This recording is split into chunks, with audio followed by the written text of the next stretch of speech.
But it's not really, he said, I want to be a boy. He said, I am a boy. And that is the difference. And that right there is how you know if your child is in the wrong body.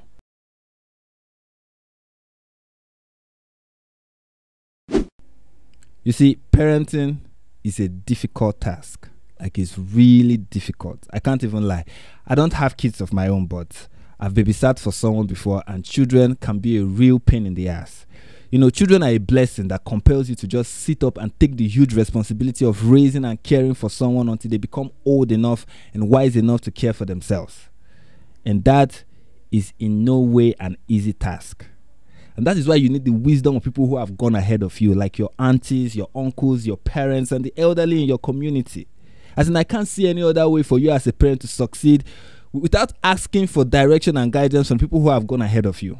I don't see any other way. I'm a huge fan of consulting people who have done things and have a track record of success in doing those things. And if you think your parents did a pretty good job of raising you, then it's only fitting to ask them for advice when raising your child. But therein lies the problem, right? That is where the real problem in society today lies. Most millennials, they think they know better than their parents. To them, their parents is the King James Bible, a cake and unreliable. They turned out awesome, but they feel the process that produced the good character they possess is irrelevant in 2022. Not fitting for the internet age and the dawn of the metaverse, right? You don't need the wisdom from 1922. No, times have changed. Old things have passed away, right? Behold, all things have become new. And that's how you end up with the parents who I'm dedicating this video to. They are Matt and Clara, who the Lord blessed with twins. Twins, a boy and a girl. I mean, what a perfect combo. That's the dream right there. But actually, they believe God and nature made a terrible mistake, which they must correct. Take a look. The first time that I realised Stormy wanted to identify as male was about roughly 2.5. But it's not really, he said, I want to be a boy. He said, I am a boy. And that is the difference. My name is Stormy and I'm 4 years old. I feel like a boy and I want to be a boy. Thank you for that. Do people sometimes call you a girl? Sometimes people call me girl. Do they? How does that make you feel? Sad. Yes. The difference, people, that is the difference right there. The difference is how she said it. She looked at her mother vehemently and said, Mama, I'm a boy. And that right there is how you know if your child is in the wrong body. That is the test, the litmus test. You know, as a child who grew up wanting to be a girl, let me tell you, madam, your daughter doesn't know what she's talking about. You see, this is nothing new. It's not a Western thing or a modern idea for children to think and act and prefer things contrary to the stereotype of their sex. As a child, I was so girl-like. Yes, I know it looks surprising, but I was so girl-like. People often mistake me for a girl. I remember wearing my mother's clothes and walking around the house with utmost bliss, happy to be dressed like my mother. But a few years later, it turned out to all be a phase. But maybe the difference here is that I didn't look my mom in the face and told her I was a girl. You know, that would have made all the difference. But perhaps we are just listening to the mother. You know, the mother, that's the mother's point of view. Maybe that's not really what convinced them. Perhaps it was the father who got really convinced, right? He saw something and he was like, this is it, right? This is it. So let's see what made the father certain that this is not just a phase that will pass with time. Take a look.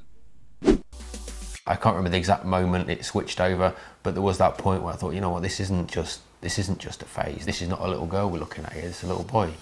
He started being unhappy with being dressed as a girl, so he started being unhappy with wearing dresses. Hair clips were a big no-no, didn't like hair clips, didn't like the pigtails. He was genuinely upset at being dressed as a girl.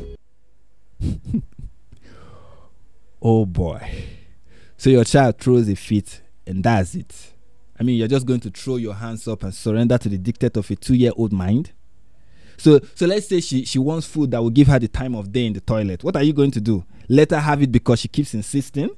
You can't stand your ground and say no to your child? Does her every wish become your ultimate command? I mean, who is the adult in the house? Who is the adult in the house? You or your 2-year-old? Jesus Christ. Like what kind of parenting technique are you adopting? What kind of philosophy are you working with? Okay, tell me, did you consult someone? Did someone with experience veto this parenting technique? Just who exactly did you consult? Let's see who they spoke to. Take a look. How did you think it was best to handle the situation at the time? The first thing I did was I phoned the health visitor, and then I phoned the GP. I didn't want to go off on a tangent and be like, oh yeah, you know, he's living as a boy now. I did get advice and support. Before I had children, and certainly before the last couple of years, this whole thing that I'm saying now, I would have thought it was ridiculous. Honestly, I would. I would have watched me and said, no, you're crazy. You're making it up. You're abusing a child. To really believe this is true, you have to experience it. And once you've experienced it, there's no doubt that what we're saying is right. All right. So first you consulted your sister, who is probably in the same age bracket as you, and your godparent, the GP there, your godparent, or the godparent of the child, right? Who is probably also in the same age bracket as you, right? You went to your peers and you asked them for guidance and direction on how to raise your child, and you expected, a very brilliant idea. Have you heard of revolves? I don't know if you're a Christian, but have you heard of revolves? I mean, what about your parents? You didn't think their wisdom could help you navigate the situation?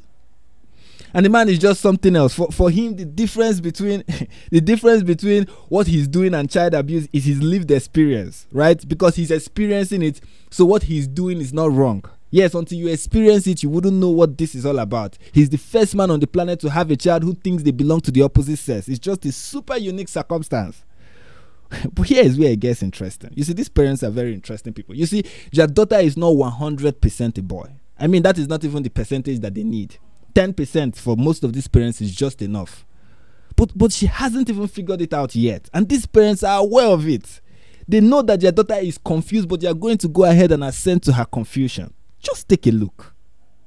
Stormy has got this beautiful Frozen coat that my mum bought, and Stormy likes Frozen.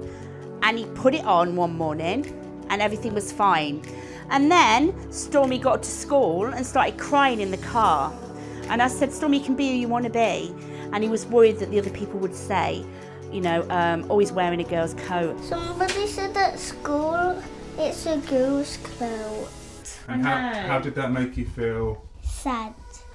The whole transgender thing, gender dysphoria, that's an adult thing. He doesn't understand that. He's just a boy. What you've got to remember is that although Stormy identifies as a boy, sometimes he expresses feminine, which is different. And we can all express feminine whether we're transgender or not, really. Look, your daughter is not a boy who expresses feminine qualities sometimes. No, she is a girl with masculine preferences, which she may outgrow with time. Like, how did you get it all twisted? Again, everything is all about how the girl feels. If she feels sad, then it's not good for her. Like, that is your parenting philosophy. If Emerald is happy, then we do it. If she's sad, then we don't do it. So how do you put her to bed at night if she doesn't want to go to bed? How about school? What happens if going to school makes Stormzy sad? What are you going to do? I guess in that case, your daughter identifies as a dropout, right?